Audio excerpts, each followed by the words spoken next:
بسم اللہ الرحمن الرحیم۔ السلام علیکم ورحمۃ اللہ وبرکاتہ۔ خوش آمدید۔ میں ہوں ڈاکٹر جیلانی اور آپ دیکھ رہے ہیں یوٹیوب چینل۔ یہاں آپ سیکھتے ہیں شخصی ترقی و کامیابی کے وہ نسخے اور طریقے جو نہ تو کسی اسکول میں سکھائے جاتے ہیں نہ ہی پڑھائے جاتے ہیں۔ ہم سننے کی صلاحیت کے نسخے پر بات کر رہے تھے اور ہم نے اس کے 3 اجزاء سین، الف اور واو کا تجزیہ کر لیا تھا۔ آج ہم بات کریں گے اس کے چوتھے جز تے پر۔ ہم نے یہ تو دیکھ لیا تھا کہ سننے کا عمل کیسے واقع ہوتا ہے۔ اب ذرا اس کی ایک موضوع یا مناسب تعریف بھی سن لیتے ہیں۔ یہ تعریف امریکہ کی ایک بین الاقوامی ایسوسی ایشن برائے سننا یا برائے سماعت کی ہے جو 1972 میں قائم ہوئی تھی۔ ان کا مقصد سننے کی صلاحیتوں کی تحقیق، ترویج اور تربیت وغیرہ ہے۔ ان کے مطابق سننے کی عمل کی تعریف کچھ یوں ہے کہ سننا ایک ایسا عمل ہے جس میں صوتی اور غیر صوتی اشارات موصول ہوتے ہیں اور پھر ان کو سمجھ کر ان کا جواب دیا جاتا ہے۔ صوتی کا مطلب ہے آوازوں کے ذریعے، زبانی بول چال بات چیت سے، اور غیر صوتی کا مطلب ہے بے آواز، خاموشی کی زبان، یعنی وہ علامات اور اشارات جو زبان سے ادا نہیں ہوتے بلکہ چہرے کے تاثرات اور جسمانی انداز و اطوار سے ظاہر ہوتے ہیں۔ آپ کو یاد ہوگا کہ ہم نے اپنے سیکھنے کی صلاحیت کے نسخے میں بات کی تھی کہ جو کچھ ہم سیکھتے ہیں وہ حواس خمسہ کے ذریعے سے سیکھتے ہیں، خاص طور پر دیکھنے، سننے اور محسوس کرنے کی حس سے۔ اور سننے کی صلاحیت کے نسخے میں ایک جگہ کہا تھا کہ بات الفاظ کی نہیں لہجے کی ہوتی ہے۔ الفاظ نہیں بولتے، بولنے کا انداز بولتا ہے، لہجہ بولتا ہے۔ اور ابھی اس سے پہلے تھوڑی دیر پہلے ہم نے کہا کہ خاموشی کی بھی زباں ہوتی ہے۔ بالکل اسی طرح آنکھیں بھی بولتی ہیں، آنکھوں کی بھی زبان ہوتی ہے، اور ہم کان سے زیادہ آنکھوں سے سنتے ہیں۔ یہاں ہو سکتا ہے آپ کو کوئی گانا وغیرہ یاد آ گیا ہو۔ بہرحال، دراصل جب ہم کسی سننے کے عمل میں شامل ہوتے ہیں تو ہمارے پیش نظر کوئی مقصد ہوتا ہے جو ہم حاصل کرنا چاہتے ہیں، کوئی وجہ ہوتی ہے۔ یہ مقصد مختلف لوگوں کے لیے مختلف ہو سکتا ہے۔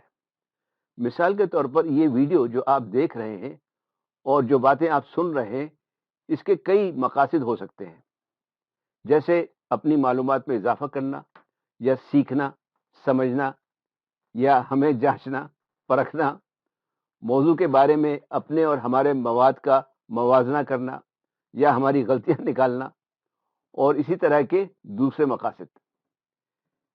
ان مختلف مقاصد کی وجہ سے سننے کا انداز یا اس کا طریقہ بھی الگ الگ ہوتا ہے۔ مجموعی طور پر ان کی 4 اقسام بیان کی جاتی ہیں، یعنی سننے کے طریقے کی، یا یوں کہیے کہ 4 طریقے بیان کیے جاتے ہیں۔ یوں تو یہ چاروں ہی اہم ہیں، لیکن ان میں ایک نہایت اہم ہے جس کا ہماری سوچ سمجھ اور ہماری روزمرہ کی زندگی سے بہت گہرا تعلق ہے، اور جس کی وجہ سے بہت سے مسئلے مسائل بھی پیدا ہو جاتے ہیں۔ اس پر ہم آخر میں بات کریں گے۔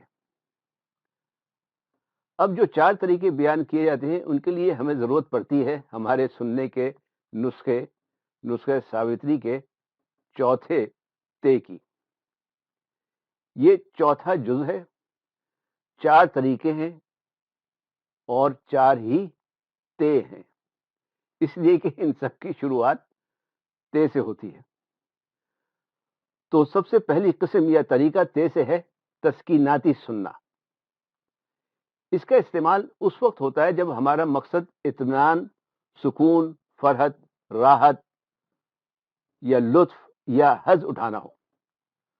مثلا تقریر یا آواز سننا، حمد و نعت وغیرہ سننا، موسیقی سننا، مداحیہ خاکے وغیرہ اور اسی قسم کی دوسری باتیں سننا۔ دوسرا طریقہ تے سے ہے تفہیمی سننا، فہم سے، سمجھ سے، تفہیمی سننا۔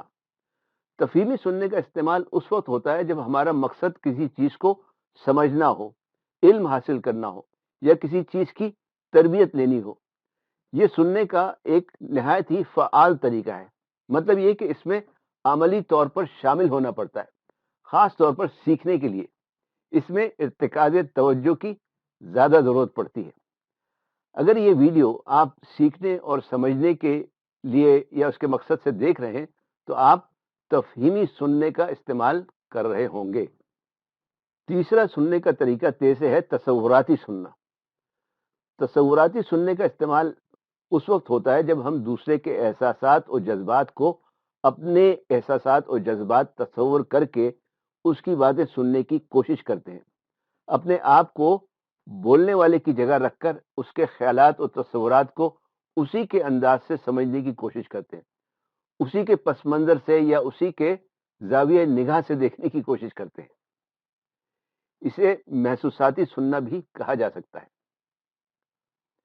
یہاں ہمارا مقصد بولنے والے کی بات کو، اس کی ذہنی کیفیات کو، اس کی سوچ سمجھ کو نہ صرف دھیان سے سننا ہوتا ہے بلکہ اگر کہیں اختلافی صورتحال پیدا ہو جائے تو پوری بات توجہ کے ساتھ سن کر اور سوچ سمجھ کر بولنے والے کے جذبات اور احساسات کا خیال رکھ کر اس کا جواب دینا ہوتا ہے، اور کوشش کی جاتی ہے کہ اس کی دل شکنی نہ ہو، دل آزاری نہ ہو۔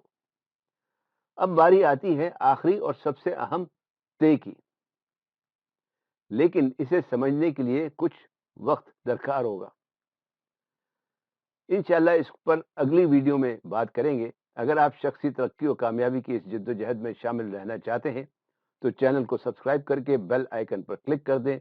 ویڈیو پسند آئی ہو تو لائک کرنا نہ بھولیں۔ مجھے اجازت دیجیے، اپنا اور دوسروں کا خیال رکھیں، مجھے اپنی دعاؤں میں یاد رکھیں۔ والسلام علیکم ورحمۃ اللہ وبرکاتہ۔